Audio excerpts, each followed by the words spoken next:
Assalamualaikum friends, welcome to Nisha samayal. இன்னைக்கு நம்ம ரொம்ப ஈஸியான கடலை மாவு பக்கோடா தான் எப்படி செய்யறதுன்னு பார்க்க போறோம். வாங்க பார்க்கலாம். கடலை மாவு பக்கோடாவுக்கு நான் 1 கப் கடலை மாவு எடுத்துர்க்கேன். கொஞ்சமா கொத்தமல்லி, கொஞ்சம் கருவேப்பிலை, 1 டேபிள்ஸ்பூன் சில்லி பவுடர், கொஞ்சம் ஒரு பிஞ்ச் பாத்தீங்கன்னா பேக்கிங் சோடா, தேவையான அளவு உப்பு, 2 பச்சை மிளகாய் நறுக்கி எடுத்துர்க்கேன், 2 வெங்காயம். ஃபர்ஸ்ட் வந்து நம்ம இந்த வெங்காயத்தை கட் பண்ணிக்கலாம்.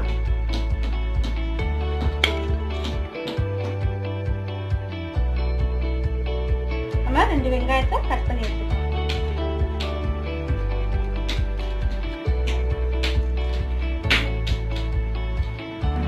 இப்போ நம்ம ஸ்லைஸ் பண்ணிக்கலாம். இந்த மாதிரி பிரியாணிக்கு எப்படி ஸ்லைஸ் பண்ணுவோமோ அந்த மாதிரி ஸ்லைஸ் பண்ணி எடுத்துக்கலாம் இந்த பக்கோடாவுக்கு.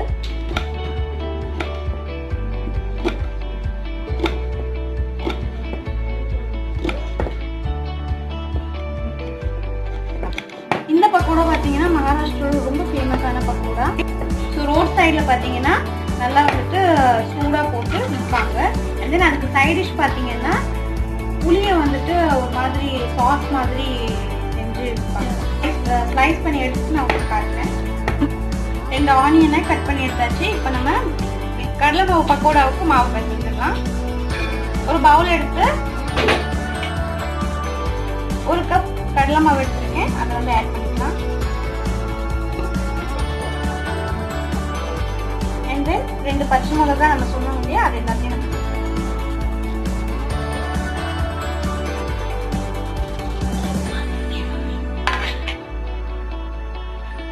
கொஞ்சம் கொத்தமல்லி, கொஞ்சம் கருவேப்பிலை ஆட் பண்ணிக்கலாம். கொத்தமல்லி கருவேப்பிலையை பார்த்தீங்கன்னா கட் பண்ண தேவையில்லை, அப்படியே சேர்த்துக்கோங்க. and then slice பண்ணி வச்ச ஆனியனை ஆட் பண்ணிக்கலாம். இப்போ நல்லா மிக்ஸ் பண்ணிக்கலாம்.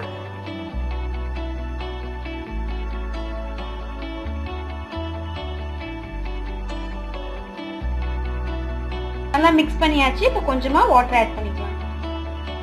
கொஞ்சமா வாட்டர் ஆட் பண்ணி நல்லா வந்து திக் பேஸ்ட் மாதிரி மிக்ஸ் பண்ணிக்கோங்க.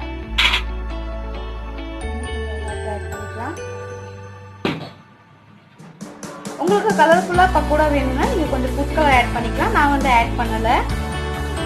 இப்போ வந்து நல்லா மிக்ஸ் பண்ணி எடுத்துக்கலாம். இந்த அளவு திக்கா வந்து மிக்ஸ் பண்ணி வச்சுக்கோங்க. ஏன்னா நம்ம வந்து கடலை மாவு பக்கோடா போடுறதுனால கொஞ்சம் திக்காவே இருக்கணும்.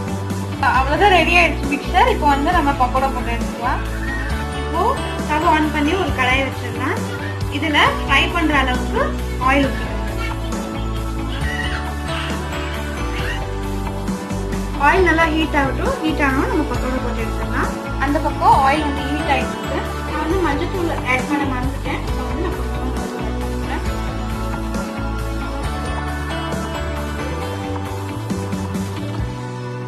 ஒரு பிஞ்ச் மஞ்சத்தூள் ஆட் பண்ணி நல்லா மிக்ஸ் பண்ணிக்கோங்க.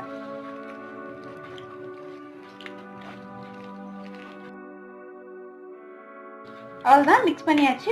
பக்கோடா போட்டு எடுத்துடலாம். ஆயில் ஹீட் ஆயிடுச்சு. இப்போ வந்து பக்கோடா குட்டி குட்டியா போடுங்க. ஸோ பார்த்தீங்கன்னா நம்ம குட்டி குட்டியாக போட்டுப்போம். பார்த்தீங்கன்னா இதெல்லாம் நல்லா பொரியட்டும்.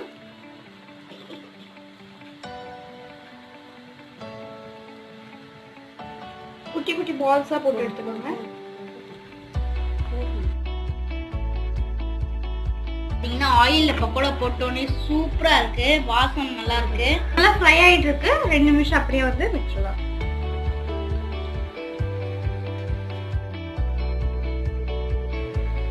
இப்போ மிக்ஸ் பண்ணி விட்டுக்கலாம். ஸோ பார்த்தீங்கன்னா நம்ம வந்து பாதி பொரிச்சு எடுத்துக்கலாம். அவ்வளோதான், நல்லா ஃப்ரை ஆயிடுச்சு. ஸ்லோ ஃப்ளேமில் வச்சே ஃப்ரை பண்ணுங்க, ஏன்னா கடலை மாவு வந்துட்டு வேகணும்.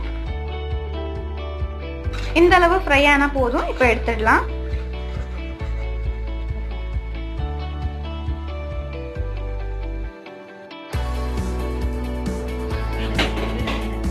ஸோ ஃபர்ஸ்ட் பேட்ச் போட்டு முடிச்சாச்சு. இப்போ செகண்ட் பேட்ச் போட்டுடலாம்.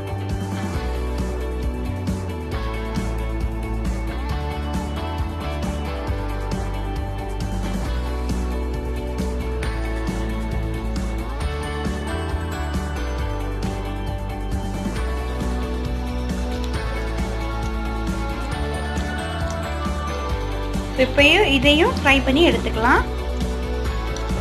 அவ்வளோதான், ஃப்ரை ஆகிடுச்சு. இப்போ நம்ம இதை வந்து ட்ரான்ஸ்ஃபர் பண்ணிடலாம். ஸோ இதே மாதிரி எல்லாத்தையும் ஃப்ரை பண்ணி எடுத்துகிட்டு பார்க்கலாம். அவ்வளோதாங்க, யம்மியான கடலை மாவு பக்கோடா ரெடி ஆகிடுச்சு. கண்டிப்பாக இந்த மாதிரி நீங்கள் உங்கள் வீட்டில் ட்ரை பண்ணி பாருங்கள், ரொம்பவே டேஸ்ட்டாக இருந்துச்சு. ஸோ இந்த வீடியோ உங்களுக்கு பிடிச்சிருந்துச்சுன்னா லைக் பண்ணுங்கள், சப்ஸ்கிரைப் பண்ணுங்கள், பக்கத்தில் உள்ள பெல் பட்டனை கிளிக் பண்ணுங்கள். தேங்க்ஸ் ஃபார் வாட்சிங்.